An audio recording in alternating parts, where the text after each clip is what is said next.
Selamat berjumpa kembali Bapak Ibu Saudara sekalian dengan RHS Renungan Harian Sulung. Biarlah renungan ini selalu mendapat tempat di hati saudara. Kebenaran firman Tuhan itulah yang akan menguatkan saudara. Mari kita berdoa. Tuhan, terima kasih untuk hari ini kami boleh disapa oleh kebenaran firman-Mu. Biarlah ya Tuhan firman-Mu menguatkan kami, menuntun kami di hari ini. Berfirmanlah ya Tuhan, kami siap mendengar. Di dalam nama Tuhan kami Yesus Kristus kami berdoa. Amin.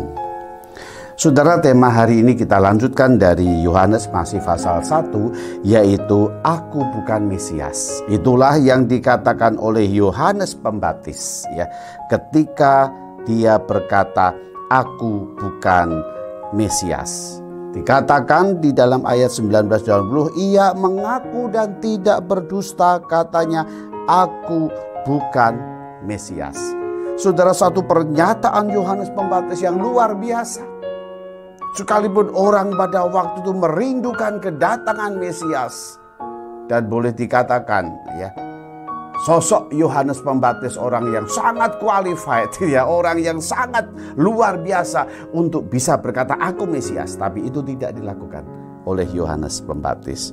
Dia mengatakan berkali-kali jelas, aku bukan Mesias. Saudara, siapa Mesias itu? Dan itulah yang akhirnya nanti ditunjuk oleh Yohanes Pembaptis. Dia Mesias, Tuhan Yesus yang datang ke dalam dunia. Tuhan Yesus adalah Mesias. Saudara, apa Mesias itu? Saudara, kata Mesias itu diambil dari bahasa Ibrani, yaitu Masya. Masya yang artinya yang dipilih, yang diurapi. Dan di dalam bahasa Yunani diartikan sebagai Kristos. Kita kenal sekarang ini dengan Kristus. Jadi Mesias adalah Tuhan Yesus Kristus.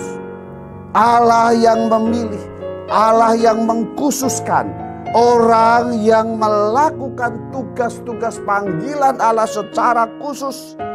Dia adalah orang yang dipilih Allah, yang diurapi oleh Allah, yang mempunyai panggilan khusus dan istimewa dari Allah.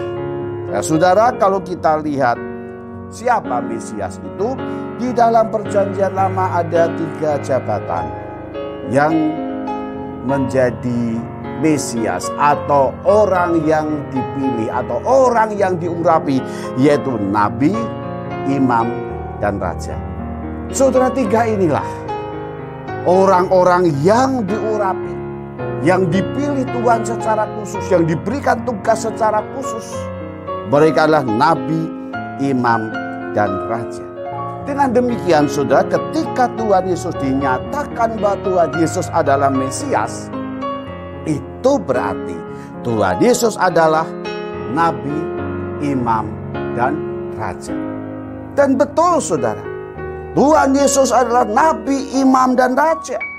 Dinyatakan nabi, saudara, dialah orang yang datang, yang dipilih Allah, yang datang ke dalam dunia itu untuk menyampaikan firman Allah. Itu tugas nabi. Menyampaikan firman Allah, menegur umatnya dengan firman Allah. Dan bukan saja Tuhan Yesus itu adalah menyampaikan firman Allah, tetapi kalau kita lihat renungan yang lalu pasal 1 ayat 1 hingga 18, Tuhan Yesus mengatakan, aku adalah firman. Dia adalah firman sendiri. Maka dia jelas, dia adalah nabi. Yang kedua saudara, Tuhan Yesus juga sebagai imam. Imam itu apa? Imam adalah orang yang membawa umatnya datang kepada Allah. Orang yang membawa korban penebusan dosa umatnya datang kepada Allah. Dan itulah yang dilakukan Tuhan Yesus, bukan? Dia datang bukan saja sebagai orang imam-imam yang ada di bait Allah, yang membawa persembahan korban penebusan dosa kepada umatnya dengan menyembelih domba-domba sebagai korban bakaran, bukan. Tapi Tuhan Yesus yang luar biasa saudara, membawa dirinya sendiri. untuk jadi korban anak domba Allah yang disembelih.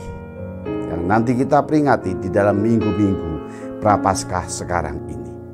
Dia anak domba Allah yang disembelih, yang menjadi perantara antara umatnya dan Allah, yang menebus segala dosa umatnya. Dalam Ibrani pasal 2 ayat 17, 4 dan 14, saudara boleh baca. Di sana dengan jelas sekali Tuhan Yesus, imam kita semua, yang membereskan segala dosa kita di atas kayu salib. Yang ketiga, dia adalah raja. Dia raja. Setelah mati di atas kayu salib dan kemudian bangkit dan menang atas maut, maka seluruh kehidupannya Allah mengangkat dia yang begitu merendahkan diri, taat setia sampai mati di atas kayu salib. Dan sekarang Allah meninggikan dia untuk menjadi raja di atas segala raja, dan semua orang akan bertekuk lutut dan menyembah dia. Engkau adalah raja. Saudara, Tuhan Yesus, Wahyu 19 ayat 16 menyatakan dia raja di atas segala raja. Saudara, itulah Tuhan Yesus. Kalau demikian, apa yang kita renungkan, saudara? Sudahkah saudara betul-betul percaya bahwa Tuhan Yesus adalah Nabi, Imam, dan Raja? Masihkah saudara meragukan bahwa Tuhan Yesus adalah Mesias? Dia Nabi saudara dan saya, dia Imam saudara dan saya, dia Raja saudara dan saya. Sudahkah kita menjadikan dia Mesias dalam hidup kita? Diberkatilah orang yang sungguh-sungguh menyerahkan seluruh hidupnya kepada Tuhan Yesus yang adalah Nabi, Imam, dan Raja. Amin. Mari kita berdoa. Tuhan, terima kasih. Kami sungguh bersyukur Tuhan kalau kami punya Tuhan yang adalah Nabi, Imam, dan Raja. Engkau Mesias, Engkau yang diurapi, Engkau yang dipilih Allah Bapa untuk datang ke dalam dunia ini, mengasihi kami, mencari dan menyelamatkan kami. Tuhan, berkati kami sebagai anak-anak-Mu. Biarlah kami tidak ragu-ragu. Setiap saat kami semakin pasrah, kami semakin setia. Bahkan di tengah-tengah pergumulan hidup kami tidak akan meninggalkan Engkau Tuhan. Engkau Allah Bapa kami yang Immanuel. Di dalam nama Tuhan Yesus kami bersyukur. Amin. Setelah sampai bertemu di dalam renungan harian sulung selanjutnya. Tuhan memberkati.